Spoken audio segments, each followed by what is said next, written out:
Well, we moved to Exeter in 1980 from Birmingham, where we'd been with... I'm not from Birmingham, I'm from Pompey, so my first experiences of football were with my dad at Pratton Park.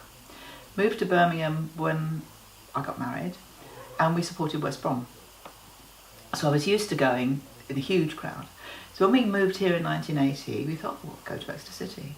And it was really weird because I wasn't used to a small club, and I'm used to, I'm quite vocal, so I'm shouting something out. Some poor player's running past and I'm shouting, and he just stopped, turned around and looked at me, eye contact, and I thought, oh, this is not what I'm used to.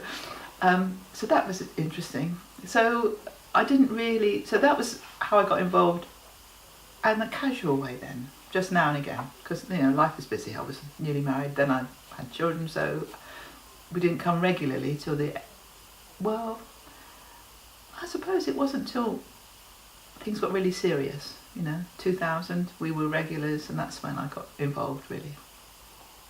Fantastic. You mentioned, and as an aside, do you remember who the player was who No. stopped? You don't remember? I got no idea. Yeah. No idea. But I was embarrassed. So, in a way, that was the point that you realised It's a different sort of club, and all for the good. Well, that's what I was going to ask. Is that part of the charm for you, being involved? Yes, because it's more hands-on? Yes, it's fantastic because you can actually, you get close to... I'm not the sort of person that likes to be around players. I like a bit of distance because they're just, it's a bit weird. They're just young men, really. So I like to appreciate them on the pitch, but I think it's fantastic that as fans we're allowed or able to get so close to our club, because it bonds you in such a way that, West Brom was great, and I've got happy memories, but I could never. Once we walked at the time. Bert Millichip was the chairman, and he was also quite high up in the FA at the time. And we got off the bus, and we were walking up the road to go into the ground, and his great big Jag pulled in. And he got out and he walked along. So there we were, walking behind him, and we often said after us, we've walked in the footsteps of Bert Millichip. Well, that was as close as we got. So it's not like now, where I'm here talking to you, looking in the pitch. It's fantastic. For a long time, we just were on my husband and I were just on the bank. Then when Russell and Lewis were here and it was all going badly wrong, and when it did go badly wrong, that's when I became a volunteer. Because I just couldn't bear the thought of not... By that time, it wasn't just a football club, it was part of the city, and it was wrong, it had to be saved.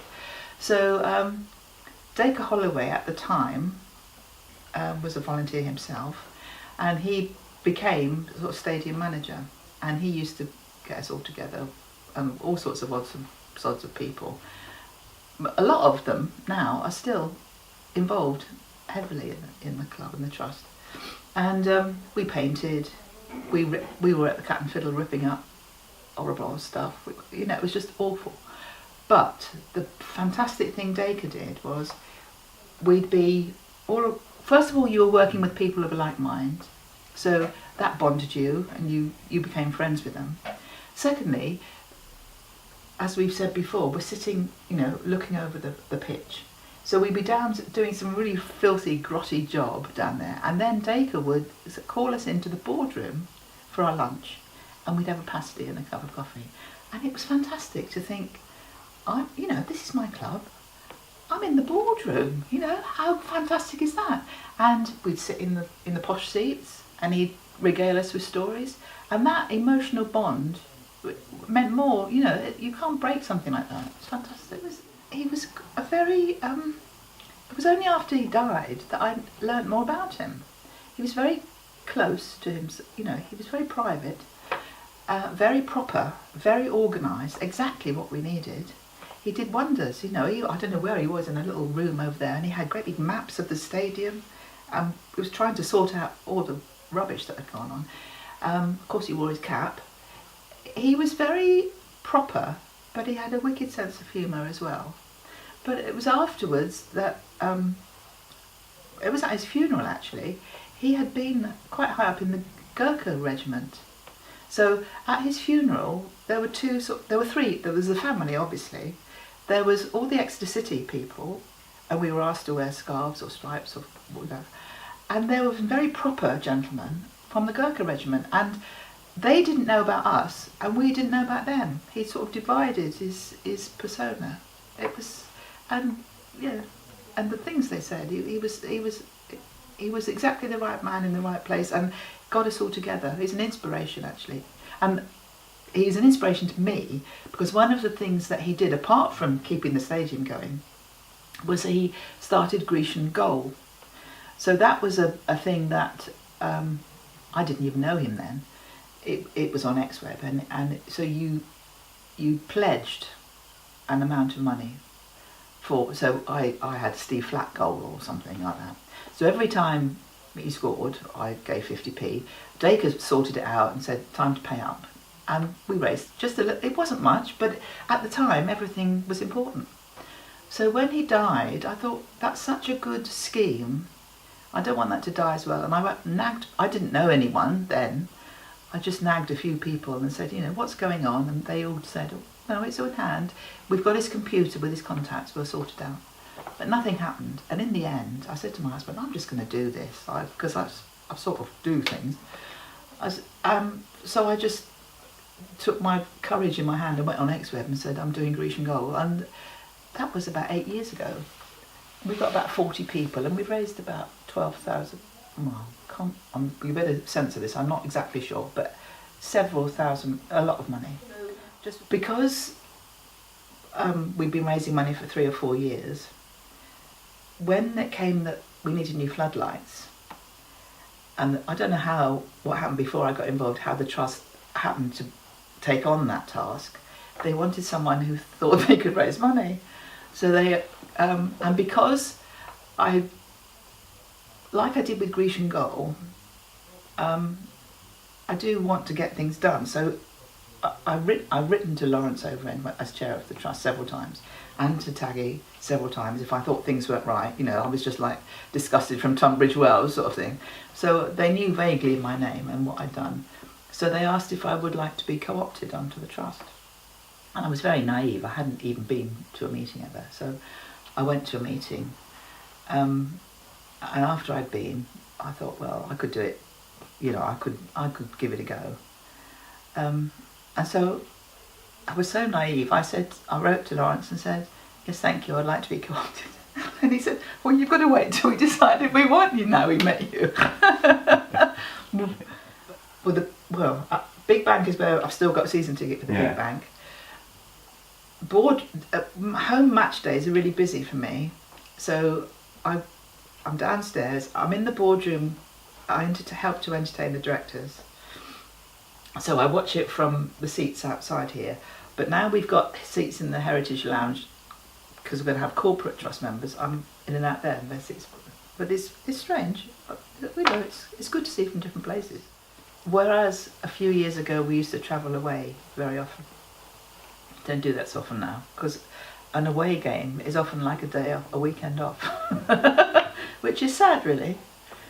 Because away travel, we did, I think it was 2 years when I was still working, that we went to every away game, which was madness because it was so expensive and also took up such a lot of your time. But it's an entirely different experience. It's fantastic, I think, because you're with a group of fans that are die-hard fans, or or exiles, and you see a whole different, you see other grounds. You learn a lot about other clubs. It's great. Well, of course, the ones where we like Oxford and Torquay and Wembley and all that. But although it was not a good time for the club as a whole, I loved the conference away days because we were doing well. It was lovely to see us winning, but people were so friendly in those little clubs. They were there not for the money, but for the love of the game. I enjoyed it more then, but I was only a fan then. I imagine that if I'd been on the board, I would have been worried about the state of the academy, how we'd afforded, But the feeling from supporters must have buoyed people up more.